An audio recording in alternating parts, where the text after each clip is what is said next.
সন্ধ্যাবেলায় 7:50 থেকে 8টার মধ্যে আমি মেয়েকে নিয়ে পড়তে দিতে গেছিলাম কৈলাসনগর ওই পুকুর পাড়ের ওই দিকটা। আসার সময় একটা ছেলে বাইকে করে আসছিল, আমি ঠিক ওইখানটা দাঁড়িয়ে আসছিলাম, হুট করে এসে দাঁড়িয়ে পুরো ছিনিয়ে বাইকে করে এসছে। কালো রঙের বাইক ছিল, না পালসার হবে না কিছু, কিন্তু কালো রঙের। আর ছেলেটা সাদা ঘি কালারের একটা জামা পরা ছিল, মুখে চাপ, দাড়ির চাপ ছিল, পুরো একাই ছিল নাকি? একাই ছিল, কোনো হেলমেট ছিল না, কিছু ছিল না। আপনি কি নজরদারি চালিয়ে আসছিল? সেটা আমি বলতে পারবো না, আমি যখন গেছি তখন কোনো বাইক ঠাইক নজরদারি ছিল না। কোথায় গেছিলেন? কোথায়? আমি মেয়েকে পড়তে দিতে গেছিলাম, এই পুকুর পাড়ের ওইখানটা। এখানে কি রেগুলার আপনি যাতায়াত করেন এই রাস্তায়? হ্যাঁ, আমি রেগুলার যাতায়াত করি, আমি স্কুল যাই, আমি একটা স্কুল টিচার। কোনোদিন কি এরকম কিছু মনে হয়েছে? আমার সেরকম কিছু লাগেনি, আমি তো অনেকদিন ধরেই এখানে, আমি প্রায় বলতে গেলেন ছোটবেলা থেকেই এখানেই আছি। আমি এরকম বাইকে করেই আসছে এবং বাইকে করে এসে ছিনতাই করে নিয়ে যাচ্ছে। এটা কি রেগুলার হচ্ছে এরকম? না, এই বেশ কটা দিন ধরেই হচ্ছে এটা। না, আগে রেগুলার ছিল না। আগে যখন হয়েছে পুলিশ কোনো পদক্ষেপ নিয়েছে? না, পুলিশ কোনো পদক্ষেপ নেয়নি। কি বলবেন, একদম ভর সন্ধ্যেবেলা। আর আমাদের পাড়াতে যেটা অসুবিধাটা হয় সেটা হচ্ছে একটু বনিনিয়াদের সব জানা দরজাগুলো বন্ধ থাকে সন্ধ্যের পর। ঘটনা এই তো বছরখানেক আগেও আবার হলো। মাঝে মধ্যে আমাদের খুব এই এলাকার লোকজন খুব একটা হাঁটাচলা করে না সন্ধ্যাবেলা।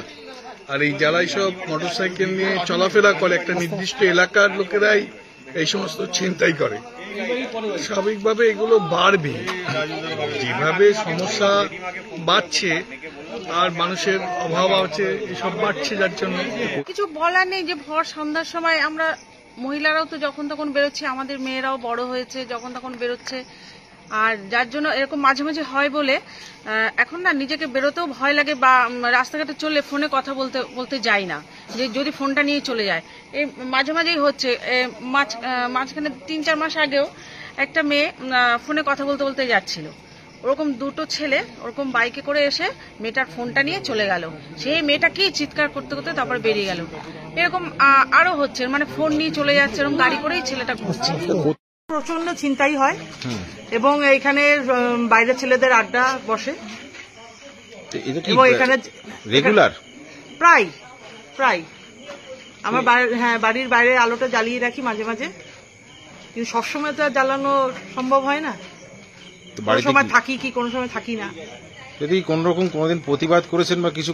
সবাই এখানে বলেছে, কিন্তু বাইরের ছেলেরা কাজ ভেঙে দিয়ে যাচ্ছে, রীতিমতো অত্যাচার চালাচ্ছে এখানে এলাকায়। হ্যাঁ, একদম। এতে তো নিরাপত্তাহীনতা একটা প্রশ্ন উঠছে। কে বলতে যাবে? সব তো বাইরের লোক না। আপনারা তো মহিলারা একা থাকেন বাড়িতে, এতেও তো নিরাপত্তাহীনতা একটা ভুগছেন বলতে পারেন। তা তো অবশ্যই। Bureau report, Hooghly Times.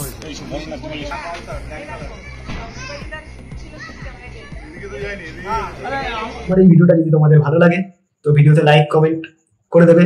আর এই চ্যানেলটা আমরা নতুন চালু করেছি, তো চ্যানেলটা যাতে বড় করে উঠাতে পারি তাই জন্য তোমরা চ্যানেলটাকে সাবস্ক্রাইব করে দাও তাড়াতাড়ি। দেখা হচ্ছে পরের ভিডিওতে। টাটা।